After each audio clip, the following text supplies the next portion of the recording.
Hi, so this is a video tutorial. I've been gone for a while, had some trouble with figuring out another image capturing software that would work for me after my last one died.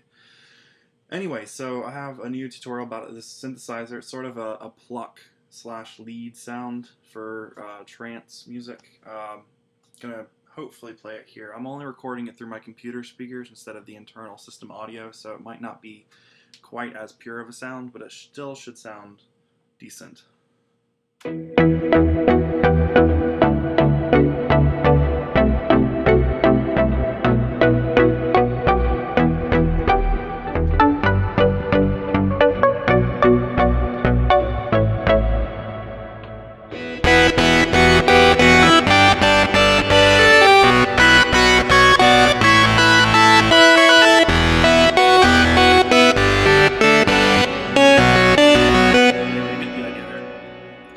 So let me show you over here how to go about making this lovely thing. There we go. Take the tool window up. So first we're going to put in a combinator just to keep everything nice and ordered. And I'm going to use a mixer in here first, because what we're doing is, instead of just making one synthesizer and having that as the main sound, we're going to triple it and have one in the center, one panned all the way to the left, and one all the way to the right. But first we got to make the sound. So using the Thor, we're going to reset the Thor to get rid of the presets on here, obviously. We're going to open up all of the analog synthesizers, or sorry, oscillators, and turn on all three to filter 1. The first one, we're going to keep them all on the sawtooth waveform. The first one we're going to raise up 7 semitones. Second one leave the same, and the other one we're going to lower. Third one we're going to lower an octave down, which should seem pretty normal. Then we're going to change the mix knob between 1 and 2 over to about 78 or so, I think. Yeah, about 80 actually. Close enough. And then we're going to change the 1 and 2 levels down to -3 decibels. Sorry, I have this running on another screen so I can see what the levels should be. And then we're going to change the oscillator 3 to -0.9. So actually we're going to raise it up a little bit. From here, we are going to, okay, let's mess with the filter. We're going to turn the envelope all the way up and turn the frequency all the way down. And then down here with the filter envelope, let's see, we're just changing the decay value to 600 milliseconds. Somewhere close there. We're also going to turn on the shaper. We're going to put it down to rectify, and we're going to put the drive on 5. So we just want just a little bit of it. Get a nice sound there. And then we're going to turn on the chorus. And let's see, we want the dry wet to be at 16. So this goes over to 16. And I think that's it. Yeah.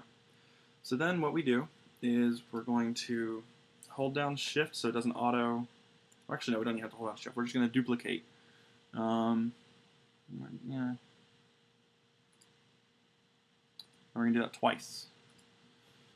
And let's see, those should. Okay, they didn't line up. Well, we'll just put them into channels 1, 2, and 3. It doesn't really matter where they go. The only thing is channel 1, we're going to pan all the way to the left. Channel 2, we're going to keep normal. Channel 3 is going to be all the way to the right. So when we play this, so we get all 3 instead of just. It adds for a much wider sound. Let's see here. Now what else?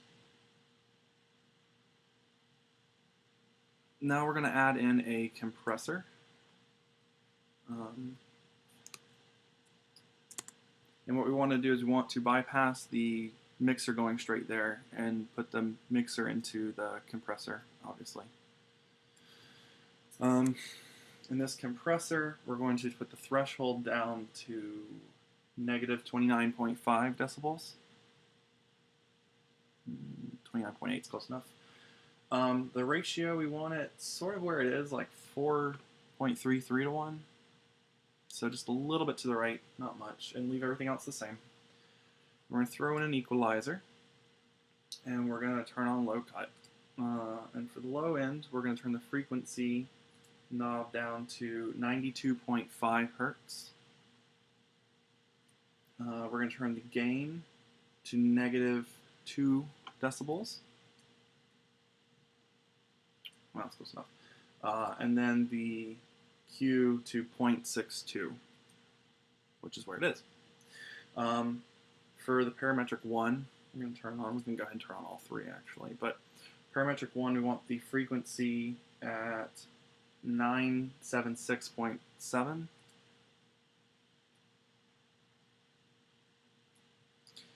The gain is going to be turned down to -9.1 decibels. Let's see. Okay. And then the Q, we're going to turn that up to 18. Let's see there. Okay. Then for the second parameter, we're going to turn it up to 2.585 kilohertz.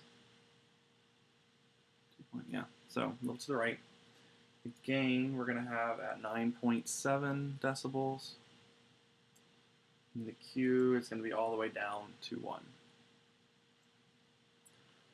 And then for the high shelf, the frequency is going to be at 6,000 kilohertz, which I think is what it is, yeah. The gain we're going to have down a -6.9. And the Q is going to be at 6.2, which is what it is. Okay, that's right. Yep, looks good. Now we're going to throw in a reverb unit, make sure this is all okay. So it's going from the mixer to the compressor, then the EQ, then the reverb, then back up. We're going to leave it on the default one, and we're going to turn the dry wet down to 12. This gives it sort of a closer feel with the reverb. I feel through experimentation, I sort of figured out you almost need one like close reverb, if you will, quote unquote, and then one sort of further reverb. Because if you try to have just one reverb unit that has both, it just isn't as high quality. It sounds really grainy and nasty usually. So for our further away reverb, sort of the long end stuff that lingers, we're going to put in the RV7 digital reverb, and we're going to put the size all the way up, which sounds crazy because it is. Leave everything else where it is, and then put the dry wet down to 8. So just a little bit of it. But it gives it a very nice sort of lingering sound. Now, if that's too much reverb for you, you can change this stuff, obviously, to make it fit your tastes. After this, we're throwing in a stereo imager. We're going to have the low band at 53, so kind of wide. Kind of really wide. The high band at -20, and then the cutover frequency at 290 hertz. Where is that? Not close enough. Okay, and that should be good. And then last but not least, we're going to throw in our old friend, the Scream 4 distortion unit.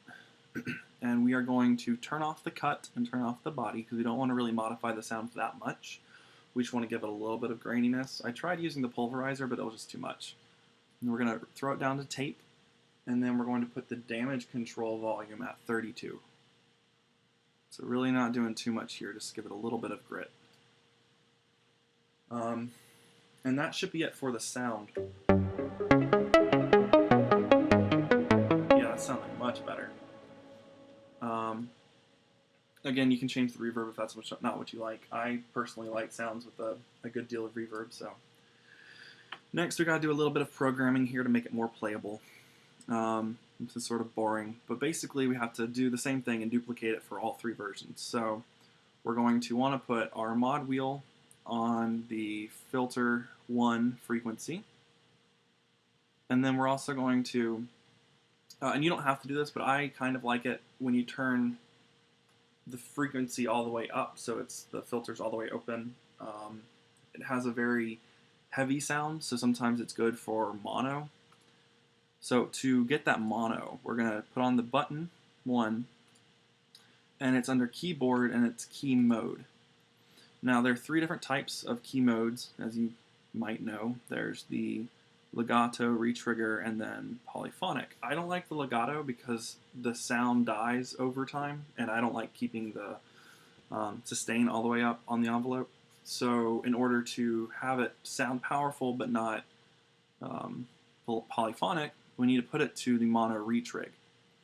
And the way to do that, so we need to switch it between mono retrig and polyphonic. So instead of 0 to 2, we need to put it up 2 and then 1.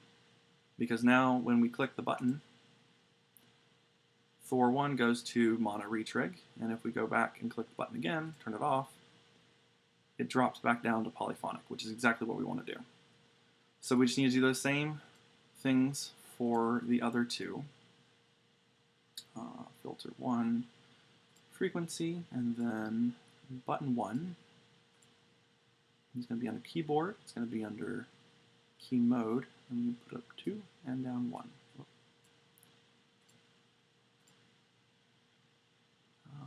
Sorry, rotary 1, module.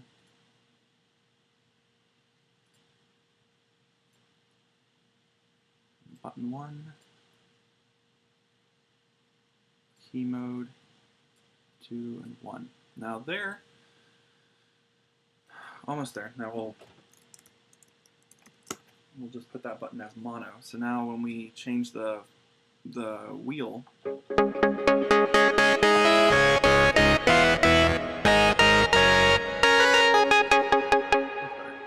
we put on the mono.